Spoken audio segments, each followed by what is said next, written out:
गलतफ़हमी जो सामने होता है वो कभी-कभी सच नहीं होता। सोनी की गोद में खूबसूरत हैंडराइटिंग में लिखा पत्र खुला पड़ा था, जिसे वो 1 घंटे में कम से कम 20 बार पढ़ चुकी थी।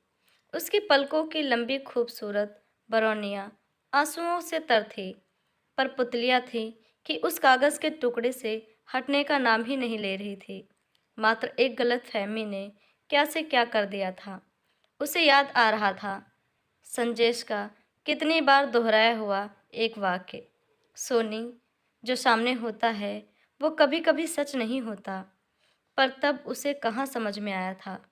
उस दिन वो अचानक ही सरप्राइज़ देने के उद्देश्य से जब खुशी-खुशी संजेश के ऑफ़िस पहुंची, तो वो अपनी सेक्रेटरी दीपा के साथ बाहर निकल रहा था। दीपा के कंधे पर उसका हाथ था। सोनी लपक कर ओट में हो गई ताकि संजेश की उस पर नज़र ना पड़े।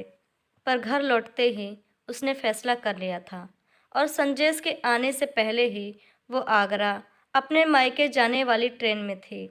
संजेश ने फ़ोन से उसको समझाने की बहुत कोशिश की।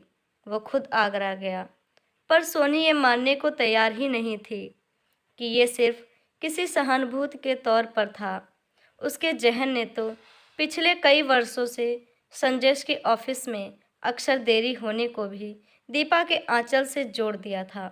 क्रोध और हताशा में उसने तलाक की अर्ज़ी दे दी और फिर बिना किसी प्रतिशोध के संजेश ने तलाक की मंजूरी दे दी। 4 वर्ष बीत चुके हैं इस बात को।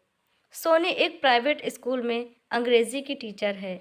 उसे पूरा यकीन था कि उससे तलाक होने के बाद संजेश ने दीपा से विवाह कर लिया होगा। पर आज ये पत्र, जैसे किसी ने उसका दिल मुट्ठी में भर के मरोड़ दिया था।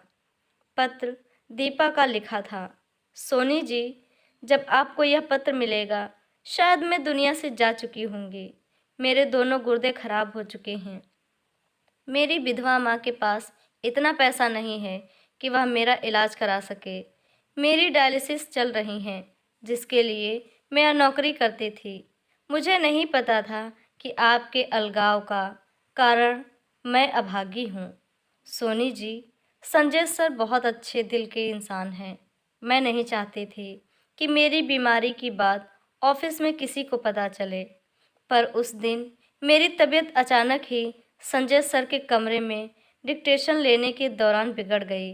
उन्होंने डॉक्टर बुलाने की पेशकश की, तो मुझे मजबूरन उन्हें अपनी बीमारी का सच बताना पड़ा। फिर वो मुझे सहारा देकर सीधे अस्पताल ले गए और शायद उसी वक्त आप अंदर आईं और गलतफहमी की शिकार हो गईं। उस दिन के बाद मैं ऑफिस नहीं जा पाई क्योंकि मेरी हालत बिगड़ती जा रही है। 15 दिन पहले संजय सर मुझे देखने आए थे, पर उन्होंने इस बाबत में मुझे कुछ नहीं बताया। कल मेरे एक कलीग ने मुझे बताया कि आप उनसे रूठकर चली गई हैं और उसका कारण मैं ही हूँ। सोनी जी, मैं आपसे अनुरोध करती हूँ कि आप वापस आ जाइए। मैं कभी भी इस दुनिया से जा सकती हूँ, पर चाहती हूँ एक बार आपको संजय सर के साथ देख लूँ। क्या आप मेरी यह अंतिम इच्छा पूरी करेंगी? दीपा। पत्र की तारीख 3 वर्ष पुरानी थी, पर उसके साथ ही नत्थी किया हुआ ताज़ा तारीख में एक पत्र और था, जो दीपा की माँ ने लिखा था। बेटी सोनी। दीपा की अलमारी साफ करते हुए मुझे आज ही ये पत्र मिला। शायद बीमारी में वो पोस्ट नहीं करवा पाई। उसकी अंतिम इच्छा का मान रखने के लिए मैं ये पत्र तुम्हें भेज रही हूँ। तुम्हारा पता मुझे संजय सर से मिला है। पता चला है कि वो आज भी अकेले हैं और दिन रात बस तुम्हारी राह देखते रहते हैं। बेटी, जिसकी वजह से तुम घर छोड़कर गई थी, अब वो इस दुनिया में नहीं है। अब अपने घर लौटकर आ जाओ ना। एक दुखी माँ। दोस्तों, आपको ये कहानी कैसी लगी प्लीज़ हमें कमेंट करके ज़रूर बताएं और हमारा चैनल सब्सक्राइब करें। कहानी सुनने के लिए आपका बहुत बहुत धन्यवाद।